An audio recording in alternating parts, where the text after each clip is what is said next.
18h35, on se retrouve en direct sur Europe 1 et sur CNews. Dans Punchline, on a le plaisir d'accueillir le général d'armée Pierre de Villiers. Bonsoir, général.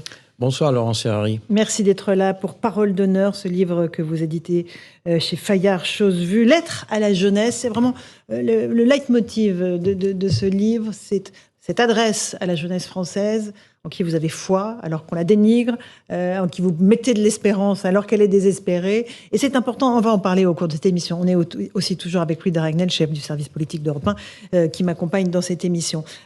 Avant, évidemment, d'évoquer la jeunesse, elle est partout, et le football, parce que je sais que vous êtes un amateur, plus qu'un amateur, un fou du ballon. Je suis un passionné de football, donc vous n'y échapperez pas. Je n'y échapperai pas, et Jacques Vendroux sera là avec nous tout à l'heure pour parler du premier match des Bleus qu'on va suivre avec énormément d'attention. Un petit mot de l'actualité. Je sais que vous êtes très préoccupé de ce qui se passe en Afrique, non seulement sur le plan militaire, l'opération Barkhane va être terminée, mais aussi en ce qui concerne la démographie africaine. On a eu le bateau Océan Viking qui a débarqué 234 personnes il y a une dizaine de jours. On a fait le constat avec Louis de Ragnel il y a quelques instants qu'il n'y avait pratiquement plus aucun de ces migrants qui étaient à Toulon. Est-ce que c'est une fatalité pour vous, cette immigration que nous n'arrivons plus à contrôler ? C'est-à-dire que les chiffres sont clairs et l'avantage avec la démographie, c'est qu'on peut prévoir longtemps à l'avance. Là, on sait qu'aujourd'hui, le continent africain représente 1,3 milliard d'habitants et tous les prévisionnistes s'accordent à dire qu'on sera autour de 2,4 milliards, 2,5 milliards en 2050, dont à peu près la moitié, un peu plus de la moitié, aura 25 ans, un peu moins de 25 ans.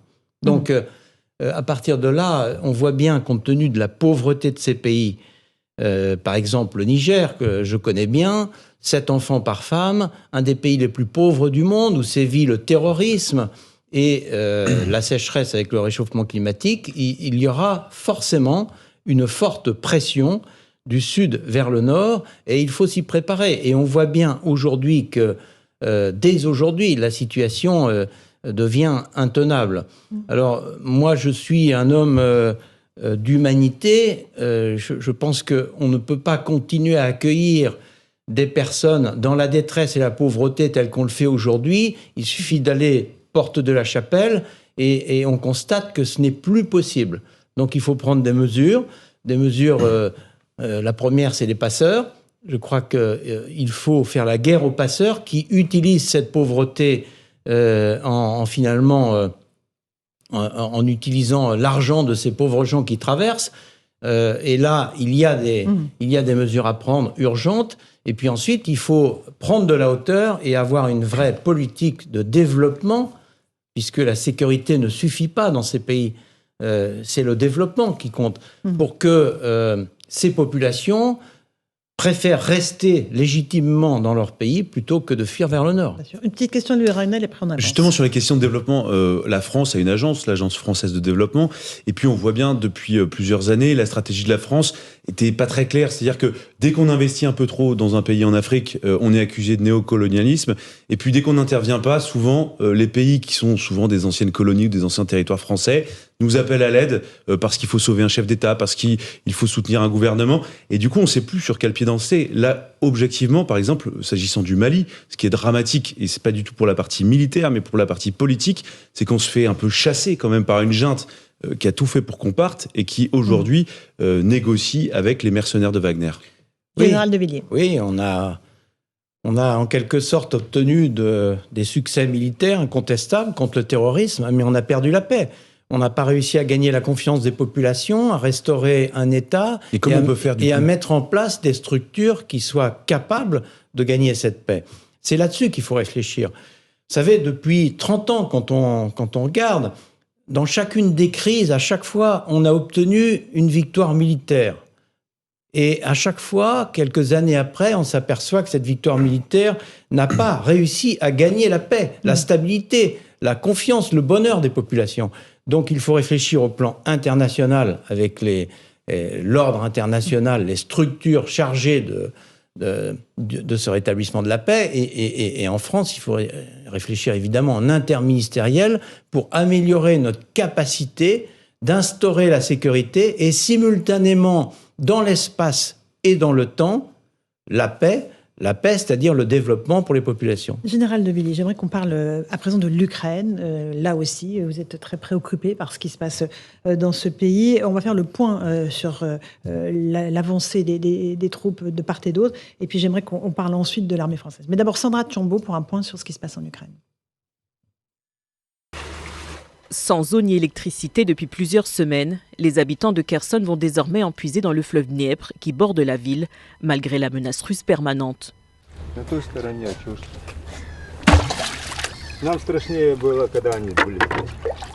Les Russes sont de ce côté. Vous avez peur ?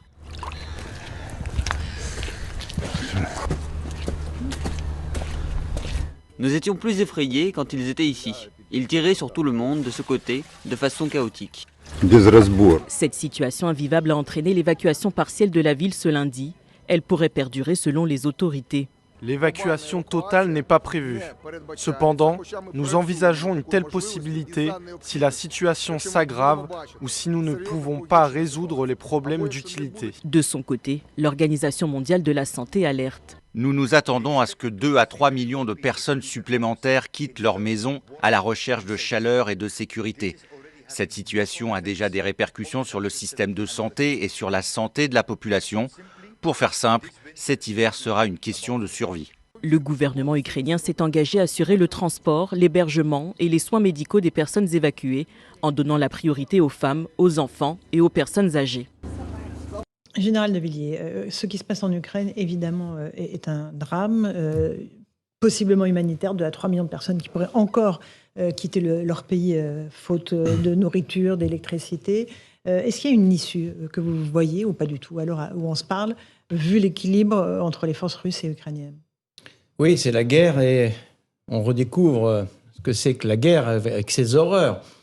Là, évidemment, les Russes vont jouer sur le moral des populations ukrainiennes en coupant l'électricité, en bombardant chaque fois que ça sera rétabli, en essayant de limiter les possibilités sur l'eau également, pour que le moral des populations soit atteint. Et on voit bien que l'hiver arrive. Dans ces pays-là, c'est plutôt fin novembre, début décembre, avec des températures qui vont être très basses, et les populations vont souffrir.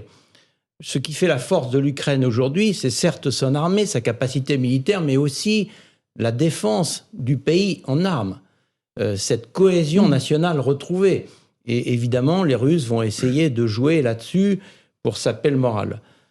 Aujourd'hui, l'intérêt de l'Europe, l'intérêt de la France, c'est quand même d'essayer le plus vite possible de mettre tout le monde autour de la table, de façon à avoir une approche diplomatique, un cessez-le-feu si c'est possible, mais il faut reconnaître objectivement que dans la situation actuelle, ni l'un ni l'autre, aucun des deux pays n'a intérêt à se mettre autour de la table. Donc moi je vois l'hiver arriver avec, on connaît bien notre histoire, avec dans ces pays une forme de gel de la guerre, parce qu'il est très difficile de faire des offensives majeures en hiver jusqu'à l'arrivée du printemps.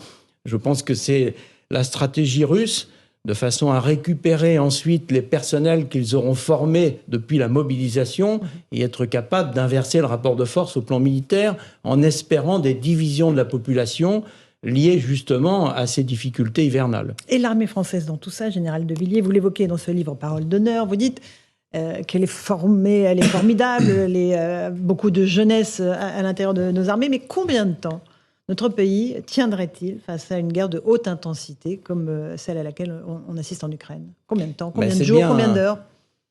C'est bien le problème et c'est le différent que j'ai eu en 2017 parce que je voyais le terrorisme islamiste radical, il existe toujours, il continuera à frapper en Europe, dans le monde, en France, mais je voyais aussi le retour des États-puissances, la Russie, la Chine, la Turquie, l'Iran, l'Arabie saoudite. Et je voyais la convergence de ces deux lignes de conflictualité avec la nécessité d'être capable d'intervenir dans des crises face au terrorisme, mais aussi dans des guerres face aux États-puissances. Là, nous sommes en présence d'une guerre, et quand on voit les consommations de munitions, d'artillerie, de missiles de croisière, de drones, et le nombre de chars, de véhicules blindés qui ont été détruits, on se dit que l'armée française n'est pas préparée pour durer. L'armée française et la première en Europe, la deuxième probablement derrière les États-Unis, pour des opérations de guerre. Mais pour mener et gagner une guerre, même en coalition, et même si nous avons la dissuasion nucléaire, c'est tout autre chose. Donc il y a une capacité militaire à reconstituer pour durer. Et puis il y a aussi une question qui se pose, parce qu'une guerre, c'est aussi le moral, c'est aussi la cohésion, c'est aussi cette fraternité nationale qui fait que l'on gagne ou que l'on perd. Et là aussi, on pourrait se poser la question, qu'est-ce qui se passerait si nous étions dans ce genre de situation en France ? Alors, Général de Villiers, Louis Dragnel a une question à vous poser. Justement, j'avais une question. On comprend très bien le diagnostic que vous posez, et vous dites d'ailleurs souvent, le problème aujourd'hui, c'est que les armées s'adaptent au budget, pour schématiser, et il faudrait en fait que ce soit l'inverse. On définit les besoins de l'armée, et le budget s'adapte aux armées. Aujourd'hui, concrètement, par rapport aux enjeux de demain, il faudrait qu'on ait une armée qui ressemblerait à quoi et avec combien de milliers d'hommes ? C'est-à-dire que là, on a été petit à petit amaigri, délité depuis 30 ans, avec ça va un peu mieux quand même, les délices des dividendes de la paix, avec le premier arrêt 2015 où on a arrêté de nous laminer avec les attentats. Le président Hollande avait stabilisé le budget, et ensuite, début de la remontée, avec l'arrivée en 2017 du président Macron, 1,7 milliard par an, et 3 milliards cette année, dont une partie sera quand même largement absorbée par l'inflation. Donc, c'est bien sûr mieux que la stabilisation ou la décroissance, mais ça ne suffit pas. On n'est pas dans la même échelle par rapport à la guerre. Selon vous, dans un monde un peu nous pas avons, idéal, mais... nous avons 220 Charles Leclerc, nous avons 200 avions de combat, dont une partie ne sont pas disponibles. Je vous laisse ensuite imaginer la durée en munitions, en missiles de croisière. Mais il faut augmenter beaucoup plus que 3 milliards d'euros par an. Il faut, vous l'avez dit, il faut partir de la situation internationale. Il y a eu une revue stratégique qui le dit. Voilà, ce monde est de plus en plus dangereux, il est surtout de plus en plus instable. Et ensuite, en tirer les conséquences avec un modèle d'armée qui soit cohérent et capable de s'intégrer dans une coalition si nécessaire, en s'adossant sur la dissuasion nucléaire, bien sûr, mais 220 chars, quand on voit que les Ukrainiens en ont beaucoup plus, des centaines de plus, quand on voit les budget dans le PIB. Absolument. Un dernier mot là-dessus, après on avance, Louis. Non, mais moi, je trouve que c'est intéressant de savoir, pas en valeur absolue forcément, parce que je vous demande un chiffre. Faut doubler, tripler. Mais il faudrait quoi, en fait ? Écoutez, on avait 600 chars il y a 20 ans. On avait 600 avions de combat il y a 20 ans. C'est l'ordre. On est maintenant autour de 200. Donc, il faut revenir à des standards de haute intensité. Voilà, c'est simple. Alors, bien sûr, la haute technologie permet de diminuer le volume, le nombre, mais le plus grand effort, il est pas sur les équipements. Il est sur la capacité humaine dans la formation, parce que ça nécessite du temps, et puis sur la logistique, parce que en matière de soutien, les munitions, les pièces de rechange, les équipes médico-chirurgicales, il y a là, pour le coup, un gros effort à faire. Et ça ne se compte pas en mois ni en années, c'est beaucoup plus. Donc il y a urgence. Et il y a urgence que cette loi de programmation militaire passe la surmultiplier. Ce n'est pas une simple procédure budgétaire, c'est bien au-delà. Général de Villiers, dans ce livre Parole d'honneur, vous vous adressez à la jeunesse française, à qui vous trouvez de nombreuses qualités. Vous dites qu'il faut la mettre en avant, qu'elle aime jouer collectif, que... Évidemment, vous faites le parallèle avec le football parce que vous êtes un passionné de football. Il faut croire en nos jeunes qui, eux, semblent ne pas croire en grand-chose. Alors moi, j'ai coutume de dire que les plaintes soulagent, mais ne construisent rien de durable. C'est vrai qu'aujourd'hui, toutes les raisons d'être pessimiste existent. Quand on regarde la situation internationale, on vient de l'évoquer, quand on regarde le climat social de notre pays, quand on voit ce qui se passe au plan écologique, on a quand même largement abîmé la nature, notre terre. Quand vous regardez toutes ces difficultés quotidiennes avec le pouvoir d'achat des Français, oui, mais moi je dis, il faut parier sur la jeunesse, et pour ça, il ne suffit pas de constater tout ce qui ne va pas chez nos jeunes. Comme à chaque génération, il faut se retrousser les manches, il faut leur donner confiance, il faut restaurer l'autorité, il faut leur expliquer pourquoi il faut travailler dans la vie pour être heureux, pourquoi il faut restaurer l'ordre, pourquoi il faut de la discipline, de la rigueur, pourquoi il faut faire des efforts. Voilà, c'est un peu pour ça que j'ai repris ma plume, parce que je pense que seule l'inaction est infamante et que la plainte, c'est bien, mais moi je préfère l'espérance.